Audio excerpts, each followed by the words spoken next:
Salam sejahtera saya ucapkan. Perkenalkan, nama saya Heni Manuputi, saya mahasiswi BINUS University Online. Pada kesempatan ini saya akan mempresentasikan tugas ujian akhir semester dari mata kuliah Karakter Bimbing Pancasila.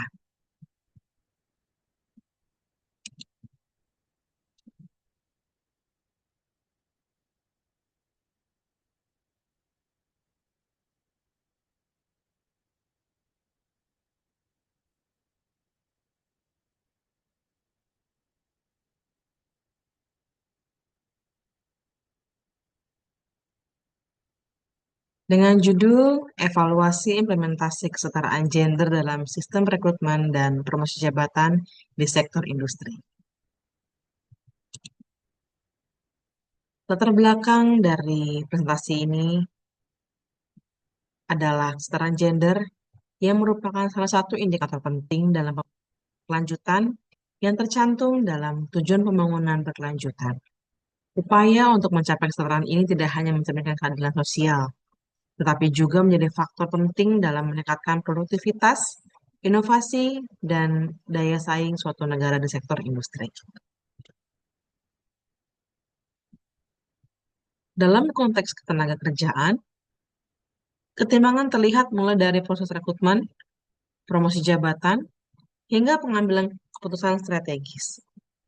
Karena masih banyak sekali iklan lowongan yang memuat preferensi gender, proses evaluasi kinerja perempuan cenderung subjektif dan representasi perempuan di posisi manajerial masih rendah.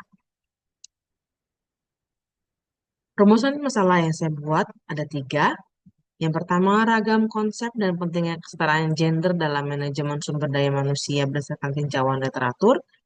Yang kedua, diskriminasi gender yang masih terjadi dalam proses rekrutmen dan promosi jabatan. Dan yang ketiga, faktor penghambat yang bisa terjadi dalam proses rekrutmen dan promosi jabatan di sektor industri. Tujuan presentasi ini adalah menganalisa ragam konsep dan pentingnya kesetaraan gender dalam manajemen sumber daya manusia berdasarkan tinjauan literatur. Yang kedua, menganalisa ragam diskriminasi gender yang masih terjadi dalam proses rekrutmen dan promosi jabatan. Yang ketiga, mengetahui faktor penghambat yang bisa terjadi dalam proses rekrutmen dan promosi jabatan di sektor industri. Dalam pembahasan kali ini, literatur review ini membahas tentang kesetaraan gender dalam sektor industri, khususnya dalam konteks rekrutmen dan promosi jabatan. Berikut adalah rangkuman dari literatur review. Yang pertama, konsep kesetaraan gender yang merupakan prinsip yang menjamin bahwa laki-laki dan perempuan dapat memperoleh hak-hak yang setara di berbagai aspek kehidupan. Konsep ini juga mengamanatkan perlindungan dari segala bentuk diskriminasi berbasis jenis kelamin, serta menjamin akses yang adil terhadap peluang-peluang dalam ranah sosial dan ekonomi. Yang kedua, dalam proses rekrutmen dan promosi jabatan, yang merupakan aktivitas manajemen SDM untuk mencari calon karyawan yang akan menduduki jabatan tertentu, juga proses kenaikan jenjang karir yang memindahkan seorang pekerja ke tingkat jabatan lebih tinggi. Kedua proses ini harus dilakukan dengan adil dan transparan untuk memastikan kesetaraan gender. Yang ketiga, mengenai diskriminasi dalam rekrutmen.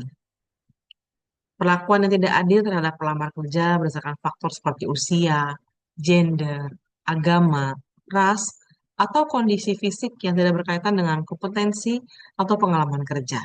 Diskriminasi ini dapat menghambat terciptanya kesempatan kerja yang setara. Selanjutnya, faktor-faktor penyebab kesetaraan gender. Saya temukan ada 4. Yang pertama, faktor organisasi dan struktural. Yang kedua, faktor budaya dan stereotip gender. Yang ketiga, faktor individual dan kemampuan aktualisasi diri. Dan yang keempat adalah faktor lingkungan. Bagaimana implementasi kesetaraan gender? Saya temukan dengan 3 metode. Yang pertama, rekrutmen yang adil dan transparan. Yang kedua, promosi jabatan yang berbasis kinerja. Dan ketiga, pengawasan dan evaluasi terhadap proses promosi jabatan. Dalam pelaksanaan proyek ini, saya mulai dengan observasi lapangan untuk mengidentifikasi kondisi faktual terkait kesetaraan gender di lingkungan kerja. Observasi ini berfokus pada pemetaan fasilitas, kebijakan perusahaan, dan tingkat kesadaran karyawan terhadap isu gender. Selanjutnya, saya melakukan wawancara dan fokus group discussion dengan narasumber yang memiliki pengalaman langsung guna memperoleh data kualitatif yang mendalam. Kegiatan wawancara ini dilaksanakan dengan narasumber seorang karyawan di perusahaan yang memahami dinamika kesetaraan gender dalam dunia profesional. Saya telah melakukan wawancara dengan Ibu Silviana dari PT Poliguna tentang kesetaraan gender di dunia kerja. Beliau menekankan pentingnya memberikan kesempatan yang sama bagi laki-laki dan perempuan dalam proses rekrutmen dan pengembangan karir. Perusahaan perlu menerapkan kebijakan rekrutmen yang adil dan program pelatihan untuk meningkatkan keterampilan perempuan. Namun, Ibu Silvana juga menyoroti tantangan yang dihadapi seperti stereotip dan bias gender yang masih melekat dalam pola pikir masyarakat dan perusahaan. Perempuan masih sering dianggap kurang berkompeten untuk posisi pemimpin dan masih ada ketidaksetaraan upah.